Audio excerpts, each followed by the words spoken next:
a gente foi visto lá nas aulas anteriores, né, do adjetivo, nós vamos tratar agora da questão da mudança semântica ou morfológica, dependendo da inversão da ordem do substantivo e do adjetivo. Uma expressão formada por substantivo e adjetivo é uma expressão nominal, ou sintagma nominal, porque o núcleo é um nome. Então, ela é uma expressão nominal exatamente por isso, porque o núcleo da expressão ela é um substantivo. A ordem natural do sintagma é, geralmente, substantivo mais adjetivo. Quando trocamos essa ordem, nós podemos ter 3 casos. O primeiro não muda nem a classe, nem o sentido. Por exemplo, cão bom, bom cão. Perceba que a inversão, seja do substantivo adjetivo ou adjetivo mais substantivo, não altera o sentido e nem a classe das palavras. Cão, que é substantivo, continua sendo cão na segunda frase, e bom, que é adjetivo, continua sendo bom na segunda frase. Também não há alteração do sentido da palavra. O cão bom continua sendo um bom cão. Já na segunda possibilidade, a gente pode mudar o sentido sem mudar as classes da palavra. Por exemplo, candidato pobre versus pobre candidato. No primeiro caso, você tem substantivo mais adjetivo, candidato pobre. Aqui, o sentido desse pobre é no sentido de financeiro, um candidato desprovido de recursos. Já no segundo frase, que a gente tem aí o adjetivo mais substantivo, tendo em vista que não houve alteração da classe, nós temos aqui o pobre com o sentido de coitado, com referente mais que opinião, opinativo. Então aqui a gente tem um substantivo mais relacional, um adjetivo relacional, na verdade, né? Ele atribui aqui uma caracterização no sentido de coitado, de pena. O sentido mudou, pois o pobre é um adjetivo objetivo, relativo a recursos financeiros, no primeiro caso. E na segunda expressão, o pobre já tem o sentido de coitado, digno de pena. Veja os pares principais que se encaixam nesse segundo caso, então. Simples questão, aí a gente tem aqui o simples, como uma mera questão, uma questão fácil de resolução, e questão simples, uma questão não complexa, né? Uma simples questão é uma mera questão, na verdade, né? Corrigindo, uma questão qualquer, e questão simples, uma questão não complexa, uma questão fácil de resolver. Grande homem, questão de grandeza moral, que é atributo de moralidade. Homem grande, questão física, estatura, grandeza física.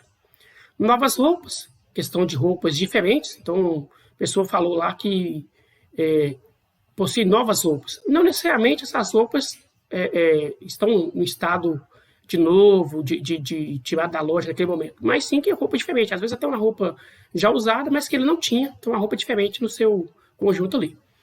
E roupas novas e roupas não usadas. Então, nesse primeiro caso aqui, não necessariamente precisa ser roupa não usada, mas sim uma roupa diferente. Às vezes uma roupa que pegou emprestado, por exemplo.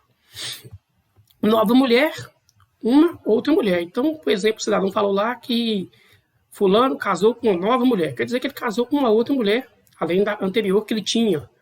Agora, se ele casou com uma mulher nova, quer dizer em questão de idade, uma mulher mais jovem.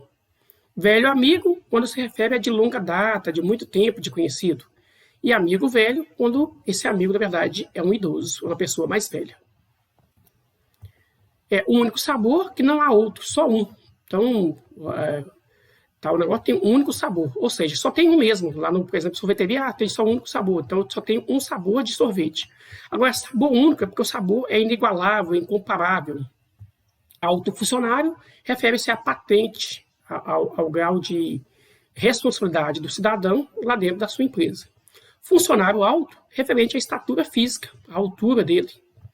Pobre homem, referente a coitado, a pena. Homem pobre, homem sem recursos financeiros. Foi até o caso do nosso exemplo lá. Bravo soldado, quer dizer que esse soldado ele é valente, ele é corajoso.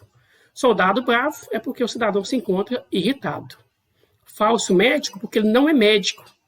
Na verdade, ele está exercendo papel sem ser. Médico falso é porque não é verdadeiro. Isso aqui já se refere à situação de falsidade, de mentir, de enganar. O cidadão é médico, mas possui da característica, o atributo de ser falso, de não dizer a verdade, não ser verdadeiro. Bom, a terceira possibilidade, conforme nós verificamos lá que eram 3, muda a classe e muda também o sentido, necessariamente, né? Então eu tenho lá um alemão comunista ou um comunista alemão. Perceba que nesse caso aqui, alemão comunista, eu tenho o substantivo alemão e comunista como adjetivo, atribuindo uma característica a esse alemão, que esse alemão ele é comunista, ele conlui ou ele tem adeptos ao comunismo, ou ele é adepto ao comunismo.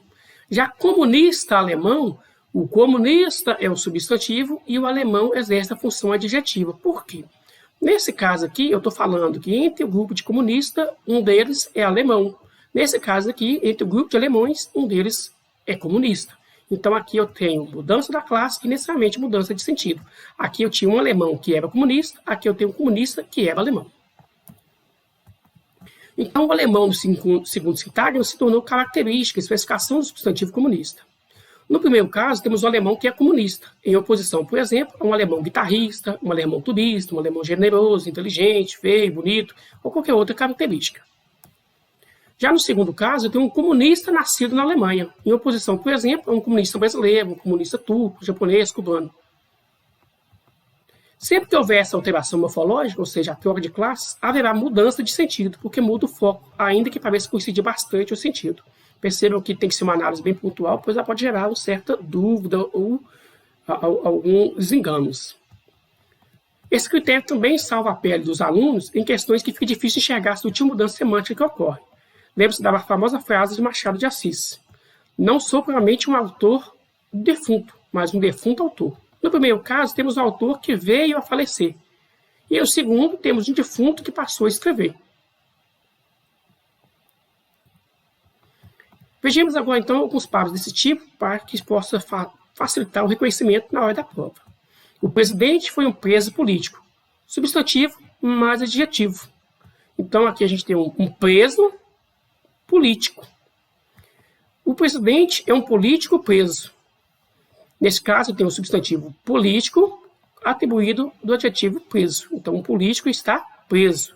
Aqui, a razão da prisão foi a política. Então, por exemplo, lá a questão do exílio, por exemplo, de pessoas que discordam do sistema atual. Então, tem um preso político, um preso em razão da política. Já no segundo caso, não, tem um preso que é político, ou que exerce a função política. Não necessariamente a prisão desse segundo se deve ao fato de ser político. Um amigo médico me disse que comer não é doença. Então aqui a gente tem um substantivo e um adjetivo. Um amigo que é médico. Um médico amigo não supera um médico competente. Aqui eu já tenho um substantivo e um adjetivo. Então eu tenho um médico que é amigo. No primeiro caso, eu tenho um amigo que é médico, e no segundo, eu tenho um médico que é amigo. O carioca fumante soprou fumaça das crianças. Nesse caso aqui, eu tenho um carioca que é fumante. Já aqui, eu tenho um fumante que é carioca. A origem desse fumante, carioca. Em alguns casos, pode ser difícil detectar quem é o substantivo.